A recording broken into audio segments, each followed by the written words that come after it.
할렐루야, 예담교회 주일예배에 오신 우리 성도님들을 주의 이름으로 사랑하고 축복합니다.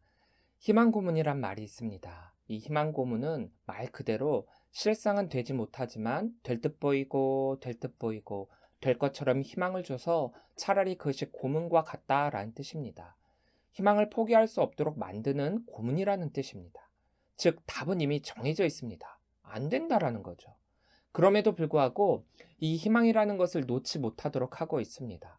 결국에는 이 희망 고문은 겪을 수 있는 고통이라는 고통은 다 겪고 또 아픔이라는 아픔은 다 겪고 난 다음 결국에는 자신이 원하는 바는 이루지 못하게 되는 것을 뜻하고 있습니다. 이 희망 고문은 내 스스로가 갖는 것이 아니라 누군가가 갖도록 만듭니다. 누군가가 나에게 희망 고문을 주고 그곳에서 빠져나올 수 없도록 만든다라는 거예요. 그런데 스스로가 가지는 희망 고문도 있습니다. 대표적인 것이 복권입니다. 나는 특별한 사람이기 때문에 내가 복권을 사갖고 거기다 번호만 이렇게 잘 쓰기만 하면은 당첨이 될 거기 때문에 나는 복권을 꼭 해야 돼. 뭐 남은 안 돼도 나는 될 수가 있다. 라고 하면서 복권을 사게 되죠. 그런데 당첨이 안 됩니다. 그러면 뭐라고 하느냐? 뭐 이번에는 실수고 이번에만 안 된 거니까 다음번에는 될 거다라고 하면서 계속 복권을 사게 됩니다. 근데 결과는 아시다시피겠죠?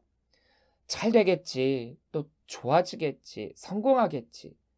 이런 것들이 스스로가 가지는 희망 고문이기도 합니다. 물론 이런 것들이 삶의 원동력이 되어서 좀 더 나은 삶으로 나아가기 위한 밑거름이 되기도 합니다. 그런데 얼토당토하지 않는 부분에서 이런 마음을 가진다라는 것이 문제라는 겁니다. 누가 봐도 가능성이 전혀 없는 것에 말입니다. 하나님의 재앙은 바로에게는 어떤 의미에서 희망 고문이었습니다. 그런데 이것도 하나님이 주신 희망 고문이 아니라 스스로가 가지게 된 희망 고문입니다. 하나님 편에서는 반드시 하시겠다라고 하는 이름에도 불구하고 바로는 이번만 잘 넘기면 돼. 이번만 잘 넘어가면 다음에는 괜찮을 거야. 이러다 말겠지. 이렇게 여기고 있다라는 거죠. 그 일은 반드시 일어난다라고 하셨습니다. 그럼에도 불구하고 바로는 그 일은 안 일어날 것이다라고 스스로가 희망 고문을 하고 있는 것입니다. 바로가 이렇게 희망 고문에 빠질 수밖에 없었던 까닭은 이스라엘을 포기할 수 없었기 때문입니다. 결론은 이미 나 있습니다. 바로는 결코 이스라엘의 애굽을 떠나게 되는 것을 막을 수가 없습니다. 그에게 있어서 이스라엘을 가지 못하도록 막는 것은 희망 고문일 뿐입니다. 이것을 빨리 알아챘다면 바로는 국력도 손해보지 않았을 것이고 그가 가진 권력과 명예와 또 장자까지도 잃지 않았을 것입니다. 우리도 우리 삶 가운데 스스로의 희망 고문에 빠질 때가 종종 있습니다. 하나님께서 무언가 말씀하시고 하나님께서 그 일을 원치 않으셨을 때에도 설마 하나님께서 내가 이 일을 하는 것을 막으시겠어? 라고 하는 아니란 생각과 더불어서 내가 결정한 이 일은 결코 실패함이 없을 것이다 라고 하는 자만심에 빠지게 됩니다. 스스로가 믿음이 좋은 사람이고 또 믿음이 좋기 때문에 내가 하는 모든 일을 하나님께서 도와주실 것이다 라고 하는 착각 속에 빠질 수도 있습니다. 그러나 그것은 나에 대한 믿음의 희망 고문입니다. 우리들의 믿음은 우리들이 생각하는 것보다 결코 크지가 않거든요. 희망 고문의 가장 끝은 절망입니다. 희망의 끈을 놓지 않고 지내다가 그 희망이라고 하는 것이 이루어질 수 없다라는 것을 깨닫게 되는 그 순간 모든 끈이 끊어지고 절망에 빠질 수밖에 없습니다. 바로가 이 희망 고문을 그나마 적은 피해로 빨리 끊는 방법은 하나님의 능력을 인정하고 이스라엘을 보내는 것입니다. 그런데 그는 끝까지 이 희망 고문의 끈을 놓지 않고 있죠. 희망 고문의 끈을 놓지 않을 때 결국 그는 절망에 빠지게 될 것입니다. 계속해서 일곱 번째 재앙이 애굽에 임하게 됩니다. 바로 우박이 애굽 온 전역에 내리는 재앙입니다. 우박이라고 하는 것 자체가 재앙이 될 수는 없습니다. 우리나라에도 가끔 우박이 내리기도 하고 때로는 이상 기온으로 인해서 엄청난 폭염 가운데서도 내릴 수 있는 것이 바로 이 우박이기 때문입니다. 우박 자체는 재앙이 될 수 없지만 하나님이 사용하시기에 재앙이 되는 것입니다. 곧 애굽의 개국 이래로 겪어보지 못한 큰 우박이 내리게 될 것입니다. 그냥 우박도 아닙니다. 무서운 우박, 가혹한 우박입니다. 강력한 번개와 폭풍을 동반한 우박입니다. 23절부터 24절입니다. 모세가 하늘을 향하여 지팡이를 들매 여호와께서 우레소리와 우박을 보내시고 불을 내려 땅에 달리게 하시니라. 여호와께서 우박을 애굽 땅에 내리심에 우박이 내림과 불덩이가 우박에 섞여 내림이 심히 맹렬하니 나라가 생긴 그때로부터 애굽 온 땅에는 그와 같은 일이 없었더라. 불을 내려 땅에 달리게 하시니라 라는 말에 바티알라크 에시 아르차는 직역하면 불이 땅에 왔다, 불이 땅을 걸었다로 번개가 땅에 내려지는 모습에 대한 묘사입니다. 이것은 우박이 천둥과 번개를 동반하면서 무섭게 내리고 있는 모습을 뜻합니다. 우리가 아는 우박이 아니라 한마디로 상상 그 이상의 우박이라는 뜻입니다. 우박은 주로 1월 혹은 2월, 즉 나일강의 홍수가 끝나고 초겨울에 심은 아마와 보리의 꽃은 피지만 밀은 아직 싹이 트기 전에 자주 내렸습니다. 그런데 본문에 묘사된 우박은 우레소리와 불, 비를 동반했습니다. 애굽에 내린 우박 중에 이와 같은 것은 없었고 이러한 묘사는 이번 우박이 초자연적인 현상임을 밝히고 있습니다. 즉 이것은 자연적으로 내리는 우박이 아니라 하나님의 역사로서의 우박인 것입니다. 그렇게 성경을 보면 하나님께서 악인이나 거짓 선지자들 또 하나님의 말씀에 대한 불순종의 심판을 하실 때 이 우박을 사용하고 계십니다. 그런데 이번 재앙에는 한 가지 특이한 점이 발견이 됩니다. 그것은 하나님께서 이 재앙을 피할 선택권을 주셨다라는 겁니다. 조금 자세하게 풀이하면 이 재앙이 임하는 것 자체는 피할 수 없지만 이 재앙으로 인한 피해와 죽음은 피할 길을 주셨다라는 뜻입니다. 하나님께서 바로에게 우박 재앙으로부터 그들 자신과 가축들을 보호하라는 경고를 미리 주셨습니다. 애굽 백성도 원한다면 스스로 피할 수 있습니다. 19절입니다. 이제 사람을 보내어 내 가축과 내 들에 있는 것을 다 모으라. 사람이나 짐승이나 무릇 들에 있어서 집에 돌아오지 않는 것들에게는 우박이 그 위에 내리리니 그것들이 죽으리라 하셨다 하라 하시니라. 하나님께서 이 재앙에 대한 시기와 대상 지역을 미리 정해 놓으시고 그들에게 경고하셨습니다. 이 말씀을 제대로 이해한다면 들에 있는 것은 죽을 것이고 피해를 받을 것이니까 들에 있지 말고 집으로 피하라는 뜻이었습니다. 즉, 이건 역시 하나님의 역사인데 들에 있는 것들에 막대한 피해를 받을 정도의 엄청난 우박이 내릴 것임에도 불구하고 사람들이 거주하는 집은 피해를 입지 않도록 하시겠다라는 뜻입니다. 20절부터 21절입니다. 바로의 신하 중에 여호와의 말씀을 두려워하는 자들은 그 종들과 가축을 집으로 피하여 들였으나 여호와의 말씀을 마음에 두지 아니하는 사람은 그의 종들과 가축을 들에 그대로 두었더라. 여러 번의 재앙을 통해서 이미 이들은 한 번의 경험을 한 바가 있습니다. 그것은 들에 그대로 두었던 가축들이 돌림병으로 다 죽게 되는 경험입니다. 5번째 재앙이었던 가축의 죽음을 통하여서 하나님께서 하신 말씀이 그대로 이루어질 것이다 라고 하는 것에 대한 두려움을 모두는 아니지만 어느 정도는 가지게 되었습니다. 9장 3절입니다.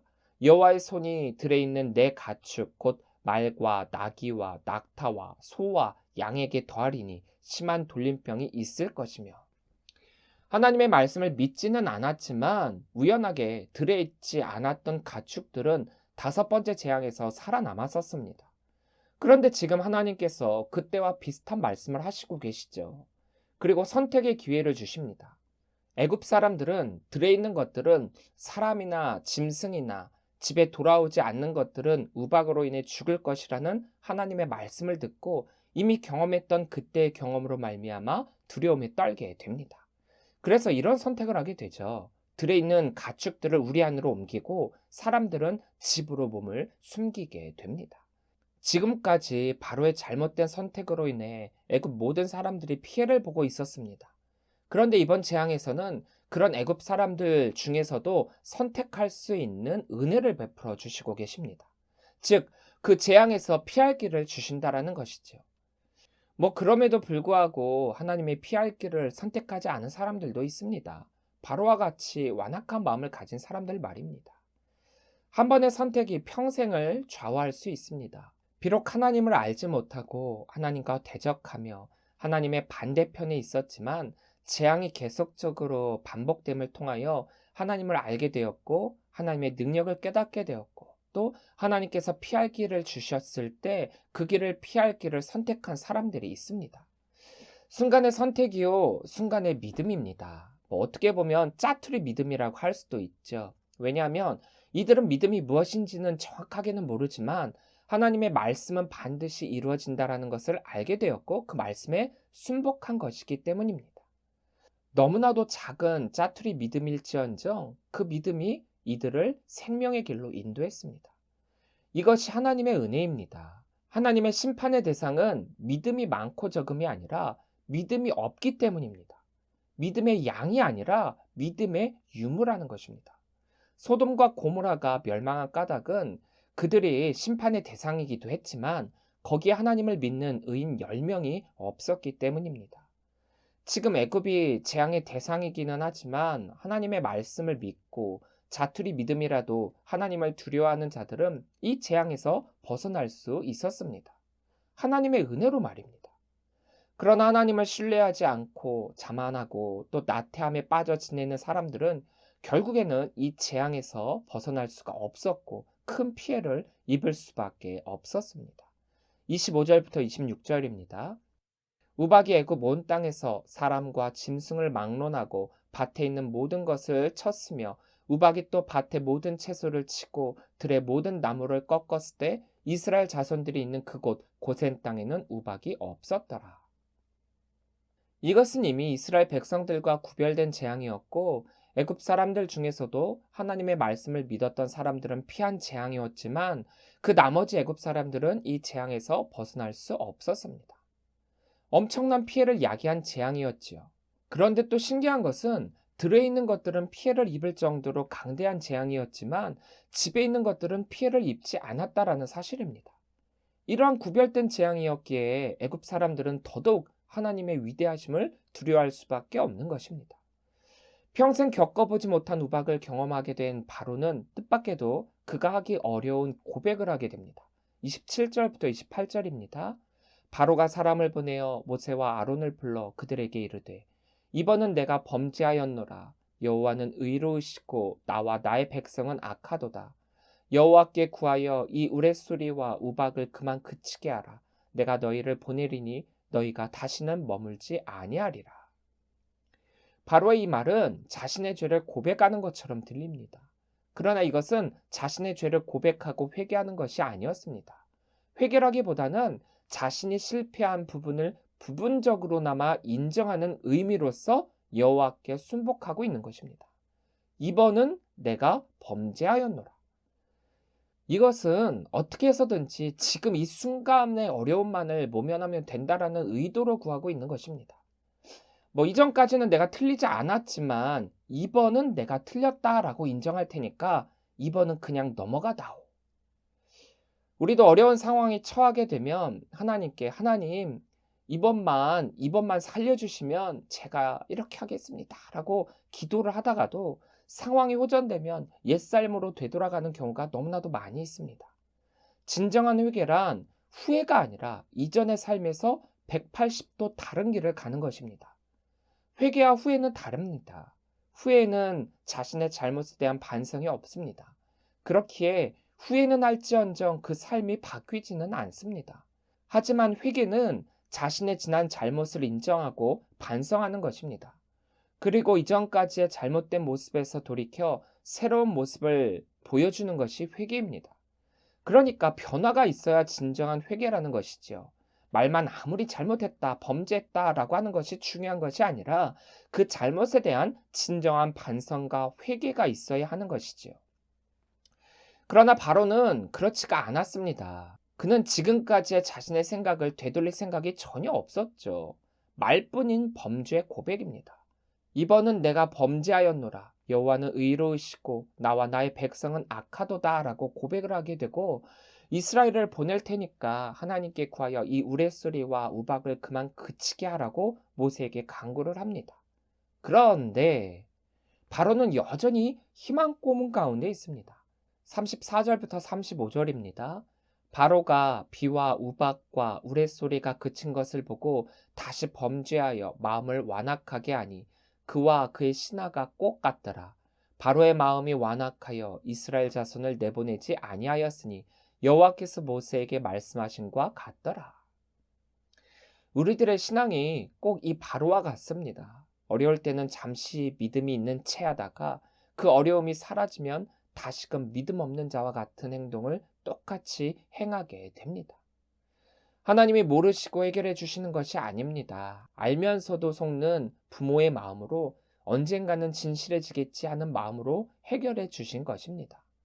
바로는 고난에서 벗어나기를 간구하며 여호와께 서원했지만 바로 눈앞의 문제가 해결되자 그의 마음은 전과 같이 돌아갔습니다. 눈앞의 문제는 해결되었지만 진짜 문제는 해결되지 않았습니다. 그것이 범죄의 혹은 재앙의 희망 고문입니다. 희망 고문은 진짜 해결된 것이 아닙니다. 진짜 해결된 것이 아니기 때문에 진짜 해결을 위해서는 과감한 결단이 필요합니다. 일곱 번째 재앙에서 중요하게 볼 수 있는 것은 순간의 선택이 죽음을 맞이하느냐 죽음을 피하느냐였습니다. 하나님의 말씀을 받아들인 자들은 죽음을 피할 수 있었고 그렇지 못한 자들은 죽음을 피할 기회를 얻었음에도 불구하고 그것을 피하지 못했다라는 것입니다.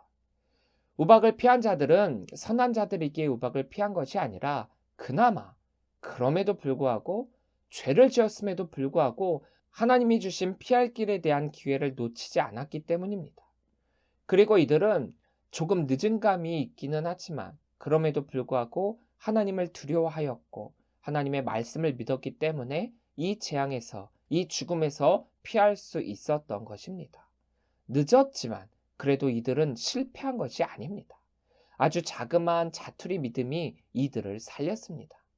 하나님은 우리들에게 거창한 믿음을 요구하지 않으십니다. 우리는 굉장히 크고 거대한 믿음만이 믿음이라고 생각을 하는데 결코 그렇지가 않습니다. 마태복음 17장 20절을 보면 진실로 너희에게 이르노니 만일 너희에게 믿음이 겨자씨 한 알만큼만 있어도 이 산을 명하여 여기서 저기로 옮겨지라 하면 옮겨질 것이요 또 너희가 못할 것이 없으리라. 하나님께서 우리들에게 대단한 믿음을 요구하는 것이 아닙니다. 순교를 원하시는 것도 아닙니다. 겨자씨만한 믿음을 원하시는 것입니다. 그런데 그 믿음이 우리를 살리고 있습니다. 아주 작은 겨자씨만한 믿음을 소유해도 우리가 생각하는 큰 믿음의 사람이고 짜투리 믿음을 소유해도 구원을 얻을 수 있다라는 겁니다. 하나님의 은혜로 주신 기회를 잘 선택하여 재앙에서 벗어난 애굽 사람들처럼 말입니다. 우리는 매 순간순간이 선택의 때입니다. 그리고 그 선택은 하나님의 말씀에 순종하느냐 불순종하느냐입니다. 하나님의 은혜는 이미 일이 일어나고 난 후 믿는 믿음조차도 사용하시는 은혜입니다. 여러 재앙을 통해서 하나님의 하나님됨을 깨달았던 애굽 사람들은 하나님을 알게 되고 그 말씀에 순종함으로 말미암아 하나님의 사람이 되고 있습니다. 그리고 하나님은 그런 사람들도 사용하십니다. 우리는 죄를 짓고 짓다 마지막에 어쩔 수 없이 하나님 앞에 고꾸러졌다가 하나님을 믿는 사람을 어떻게 보면은 굉장히 믿음이 좋은 사람이다라고 여기기도 합니다. 그리고 이런 사람들의 간증을 듣고 또 은혜도 받고 눈물도 흘리고 이러한 결단을 한 이들을 향해 박수를 보내기도 합니다. 이분들의 이런 믿음은 자투리 믿음이었지만 다른 이들에게 좋은 영향력을 끼치니 어떻게 보면 참으로 크다라고 할 수도 있습니다. 요한복음 20장 29절을 보면 예수께서 이르시되 너는 나를 본고로 믿느냐 보지 못하고 믿는 자들은 복되도다 하시니라. 이분들의 짜투리 믿음 결국 아픔과 채찍과 이적을 경험하고 믿는 믿음이었습니다. 그런데 이렇게 믿는 믿음도 뭐 좋은 믿음이다라고 여길 수 있지만 경험하지 않아도 또 하나님이 말씀하실 때 무엇이 옳은가를 판단하기보다 하나님의 말씀은 늘 옳다라는 믿음으로 하나님의 말씀에 늘 순종하는 것이 진짜 믿음입니다. 상황에 따라 변하는 것이 아니라 언제나 변함없이 하나님과의 관계를 유지하고 하나님의 말씀을 순종하는 삶이야말로 우리는 최고의 선택을 하는 것입니다. 평범한 듯 보이는 믿음이 진짜 믿음이라는 것입니다. 하지만 자투리 믿음도 사용하시는 하나님이십니다. 거창한 믿음이 아니라 겨자씨 믿음도 사용하시는 하나님이십니다. 모든 것이 하나님의 은혜입니다. 우리는 이러한 하나님께 감사해야 합니다. 믿음으로 그 하나님께 순종합시다. 바로처럼 희망 고문에 빠져 사는 것이 아니라 언제나 하나님의 말씀에 순종할 수 있는 성도가 되시기를 주의 이름으로 간절히 축원합니다.